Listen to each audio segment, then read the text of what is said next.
R24 লাইভলৈ স্বাগতম জনাইছোঁ আৰু দিব লৈছোঁ এটা খবৰ। খবৰটো হৈছে লামডিঙৰ নকৰিত নিৰুদ্ধে সন্তানসহ মহিলা। হয়, হোজাই জিলাৰ লামডিং সমষ্টিৰ অন্তৰ্গত নকটি চাৰ্কে বস্তি ইছলামপুৰ গাঁৱৰ আসমা খাতুন নামৰ এগৰাকী মহিলা সন্তানসহ নিৰুদ্ধে। যোৱা 1-2-2022 তাৰিখৰ পৰা নিৰুদ্ধে হৈছে মহিলাগৰাকী। পৰিয়ালৰ লোকে কোৱা মতে জানিব পৰা গৈছে যে মহিলাগৰাকীক ওচৰে পাজৰে আৰু আত্মীয় স্বজনৰ ঘৰতো বিচাৰি নাপাই নকটি আৰক্ষী পহৰা চকীত অৱগত কৰিছে ঘটনাটোৰ বিষয়ে। কিন্তু এতিয়ালৈকে মহিলাগৰাকীক কোনো সন্ধান পোৱা নাই পৰিয়ালৰ লোকে। আচলতে নিৰুদ্ধে নে আন কিবা হ'ব সেয়া আৰক্ষীৰ তদন্তত পোহৰলৈ আহিব। আনহাতে আসমা খাতুন নামৰ মহিলাগৰাকীৰ পৰিয়ালৰ লোকে কাতৰ আহ্বান কৰিছে যে কোনো সদাশয় ব্যক্তিয়ে যদি সন্তানসহ মহিলাগৰাকীক ক'ৰবাত দেখা পালে পৰিয়ালৰ লোকৰ যোগাযোগ নম্বৰত যোগাযোগ কৰি সমজাই দিবৰ কাৰণে আহ্বান কৰিছে। পৰিয়ালৰ লোকৰ যোগাযোগ নম্বৰ হৈছে 9678662816 অথবা 6900877382। গতিকে চাওক এই প্ৰতিবেদন। মেয়েরা সকালে রাগারাগি করছিলাম, গালাগালি করছিলাম, এই জন্য মেয়েরা বাড়ি থেকে গেছিলাম রাগ করে। মেয়ে বাড়তে বের করি। আসমা খাতুন।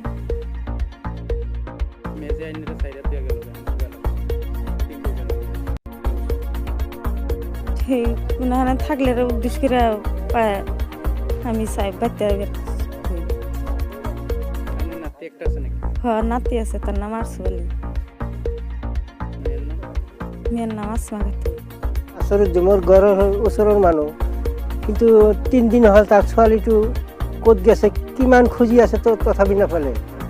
কিন্তু আৰক্ষী থানাত জনাইছে, আমি আৰক্ষী থানাৰ ওচৰত জনাইছোঁ যে মোৰ ছোৱালীটো ক'ত থাকে আৰু আপুনি বিচাৰি আৰু ক'ত পাব বিচাৰি যাতে সোনকালে আমি পাওঁ, এই ব্যৱস্থাটো আমি আৰক্ষী থানাত জনাইছোঁ। ছোৱালীজনৰ নাম আসমা খাতুন আৰু এৰ ফোন নম্বৰ দিয়া আছে। এই ফোনত কোনোবা ঠাইত থাকিলে আপোনাৰ যোগাযোগ কৰিব। 1 নম্বৰ ইছলামপুৰ হয় এইটো। এই আছৰুদ্দিৰ ছোৱালী 1 তাৰিখত হাৰাই গ'ল।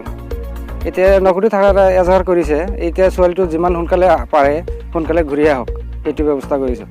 আৰু যিটো নম্বৰত হাৰাই গৈছে এইটো কণ্টেক্ট নম্বৰ মই দি আছোঁ 9954321209।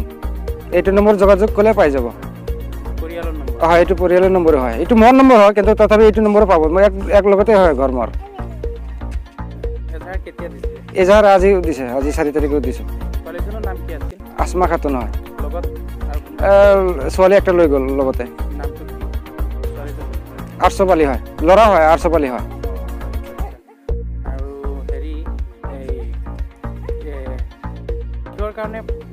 ঘৰতে কিবা কাজিয়া হৈছে, কাজিয়া হোৱাৰ পিছতে কিবা ঝগড়া হৈ কিনে ওলাই গ'ল আৰু কিবা অলপ খঙতেই গ'ল। এইটো যিমান সোনকালে পাৰে সিমান সোনকালে ৰিটাৰ্ণ আহিলেও ভাল।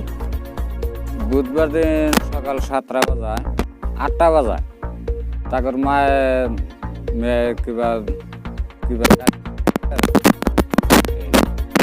গেছে গা। বহুত জায়গায় ঘুরতেছি, তা কোনো জায়গায় পাইনি। সবার কাছে ঘুরতেছি কোনো জায়গায়। হ্যাঁ,